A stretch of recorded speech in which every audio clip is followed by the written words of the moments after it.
नमस्कार छात्रों, आज हम अध्ययन करते हैं पाठ तीसरा इनाम, जिसके लेखक हैं अरुण। अरुण जी का जन्म 3 जनवरी 1988 उत्तर प्रदेश में हुआ है। आप हिंदी लेखकों में महत्वपूर्ण स्थान पर हैं। इसके अलावा आप कहानीकार एवं उपन्यासकार भी रह चुके हैं। प्रस्तुत जो कहानी है, इस कहानी के माध्यम से लेखक ने यहाँ पर रेफ्रिजरेटर को माध्यम बनाकर लोगों के आचरण एवं व्यवहार पर उन्होंने करारा व्यंग कसा हुआ है। कहानी की शुरुआत कुछ इस तरीके से होती है कि देशी कंपनी ने रेफ्रिजरेटर बनाया है और उसके विज्ञापन के लिए उन्होंने विदेशी विज्ञापन अपनाया उसकी प्रसिद्धि के लिए। भारत भर में प्रतियोगिता यानी स्पर्धा का जुगाड़ किया गया। जुगाड़ का मतलब व्यवस्था। सवाल पूछा गया। सवाल कुछ इस प्रकार से था, इस रेफ्रिजरेटर को खरीदने के 7 लाभ लिखिए और 1 अप्रैल को उसका फल यानी नतीजा निकलना था। और यहाँ पर उत्तर कुछ इस प्रकार से उन्हें चाहिए था कि जिन प्रतियोगिताओं का उत्तर कंपनी के मुहरबंद यानी जिसमें सील लगी हो उसे मुहरबंद कहते हैं, उत्तर से मेल खाएगा उसे ये रेफ्रिजरेटर बिल्कुल मुफ्त मिलेगा। भारत भर में धूम मच गई। धूम मचना मुहावरा है, धूम मचना शोर मचना। हर कोई उत्तर लिखने के लिए तत्पर था। लेखक ने यहाँ पर व्यंग कसा है कि इतने जवाब भेजे गए कि उन जवाबों की रद्दी बेचकर भी एक रेफ्रिजरेटर के दाम वसूल हो जाते। अगले दिन लॉटरी खुलने वाली थी। उसके पहले वाली रात को लेखक और उसका परिवार छत पर सोया हुआ था और लेखक के लड़का और लड़की वहाँ पर रेफ्रिजरेटर के ख्यालों में गुम थे और बातें कर रहे थे। वैसे तुरंत पत्नी ने यानी लेखक के पत्नी ने कहा कि हम रेफ्रिजरेटर को रखने के लिए रसोई में जगह कर लेंगे और आप कल ही जाकर बिजली कंपनी में दरख्वास्त कीजिए कि रेफ्रिजरेटर के लिए घरेलू पावर हमें चाहिए। लेखक यहाँ पर वास्तविकता से अवगत था, इसीलिए उसने तुरंत अपने पत्नी से कहा, तुम ख्याली पुलाव क्यों पका रही हो? ख्याली पुलाव पकाना यानी कि कल्पना में खोए रहना। तुम्हें किसी ने बताया है कि तुम्हें ये रेफ्रिजरेटर मिला हुआ है? तो यहाँ पर पत्नी हंसते हंसते ये बात टाल देती है। थोड़ी देर गुजरने के बाद वापस उन सारे लोगों में इसी बात को लेकर चर्चा होती है। लेखक कहता है कि यहाँ पर उन्होंने कोई भी एक्सपर्ट नहीं रखा होगा। जो भी उत्तर उन्हें अच्छा लगेगा वो एक्सपर्ट का उत्तर समझकर हमारे सामने पेश किया जाएगा। इस प्रकार ये जो रेफ्रिजरेटर बनाने वाली कंपनी है उसे एक्सपर्ट अलग से रखने का पैसा नहीं देना पड़ेगा। इस प्रकार से बात हो सकती है। ऐसी बात यहाँ पर लेखक ने अपने घर वालों से कही थी और इस प्रकार यहाँ पर लेखक की लड़की भी यहाँ पर रेफ्रिजरेटर आने के खुशी में अत्यंत खुशी के साथ ताली बजा रही थी और सपने बुन रही थी, मानो जैसे इनाम इन्हें ही मिला हो। अमिता लेखक के लड़की का नाम ताली पीट रही थी और कह रही थी, मैं रोज आइसक्रीम खाया करूंगी। लेखक का लड़का हेमंत वो कह रहा था, मैं बर्फ के क्यूब चूसूंगा। उनकी ये बात चल ही रही थी कि बगल वाले छत से जो ताऊजी थे उन्होंने ये बात सुनी।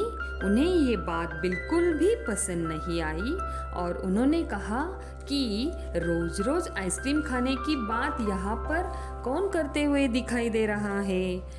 क्या तुम्हें इनाम मिला है? तो यहाँ पर ताऊ जी ने आगे बात दोहराते हुए कहा, अरे इनाम तो मुझे ही मिलने वाला है, इसीलिए तुम्हें तो मुझे आइसक्रीम खिलानी ही पड़ेगी। ये बात सुनकर बच्चे मायूस हो गए, नाराज हो गए। अगले दिन लॉटरी खुली।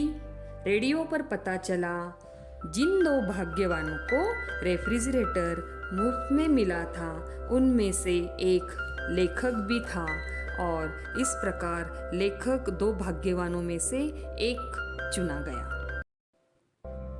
रेफ्रिजरेटर मुंबई से आ रहा था।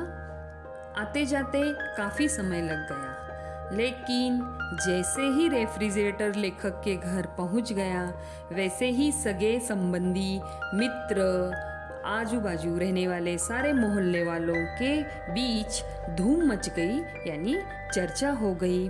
सारे के सारे लोग जैसे कि नई नवेली बहू देखने के लिए दौड़ पड़े हो, उसी प्रकार रेफ्रिजरेटर देखने के लिए वहाँ पर दौड़ पड़े। लेखक की पत्नी हर एक आने वाले व्यक्ति को अलग अलग पदार्थ जैसे कि चाय, शिकंजी, अलग अलग पदार्थ उन्हें बनाकर खिला रही थी और उनका स्वागत कर रही थी। आने जाने वाले का तांता बंधा था, यानी आना जाना उनका लगातार शुरू ही था।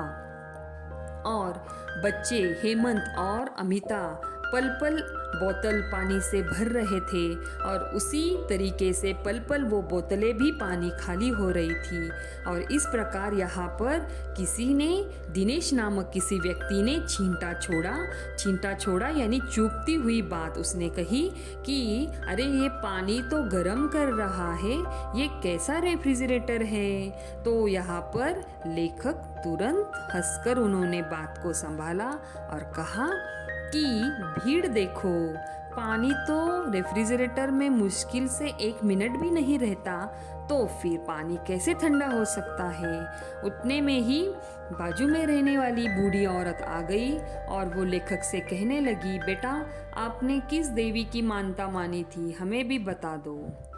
आगे थोड़े समय के बाद कुडम गज नामक कोई व्यक्ति वहाँ पर आया और फिर उसने कहा कि अरे ये जो अरुण है, यानी ये जो लेखक है, उसने ये रेफ्रिजरेटर कहीं से उठा तो नहीं लाया ना।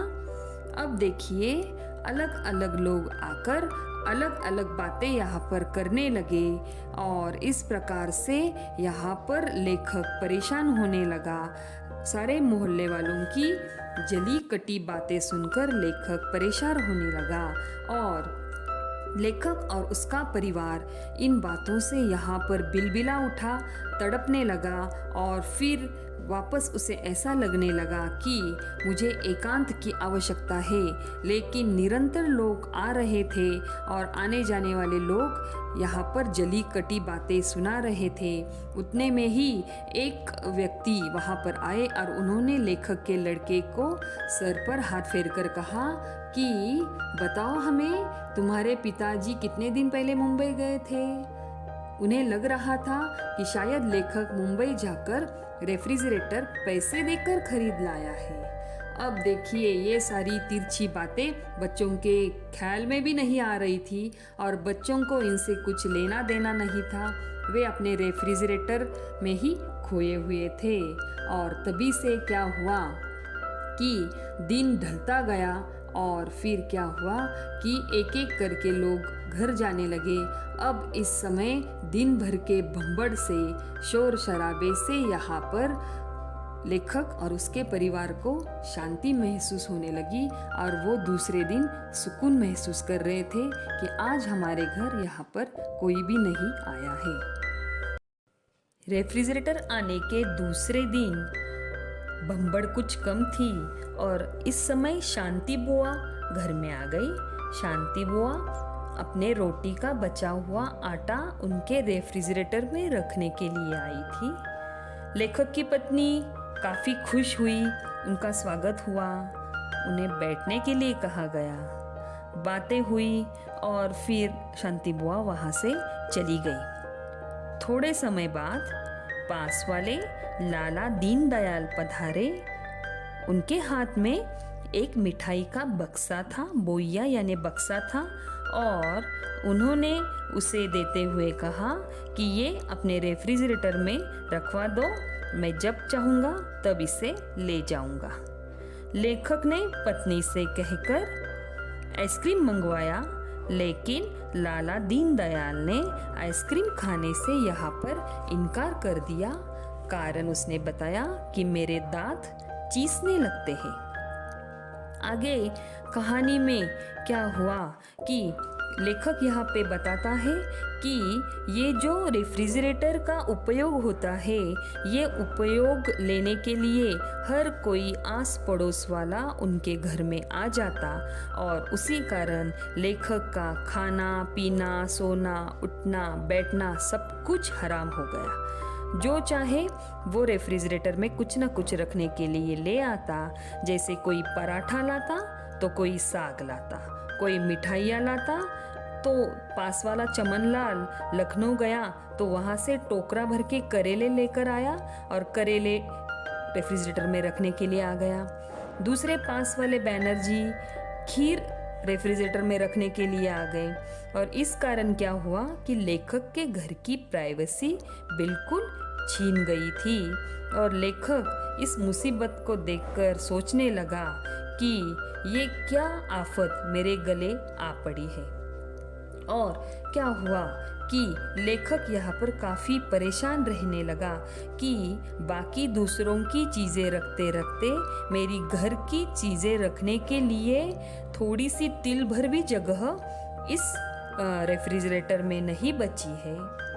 उतने में ही लेखक का प्रिय मित्र कैलाश वहाँ पर आता है और वो उसे कहता है कि मैं आया हूँ और मुझे तुम्हारे रेफ्रिजरेटर में सिंधी आलू, बनाए हुए आलू मुझे रखने हैं। लेकिन क्या हुआ कि लेखक उसे बताता है कि रेफ्रिजरेटर में तो बिल्कुल भी जगह नहीं है।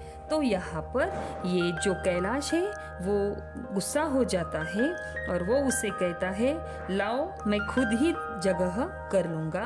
और वो तुरंत रेफ्रिजरेटर की तरफ जाता है तो देखता है कि रेफ्रिजरेटर अलग अलग मिठाइयाँ और व्यंजनों से भरा पड़ा है।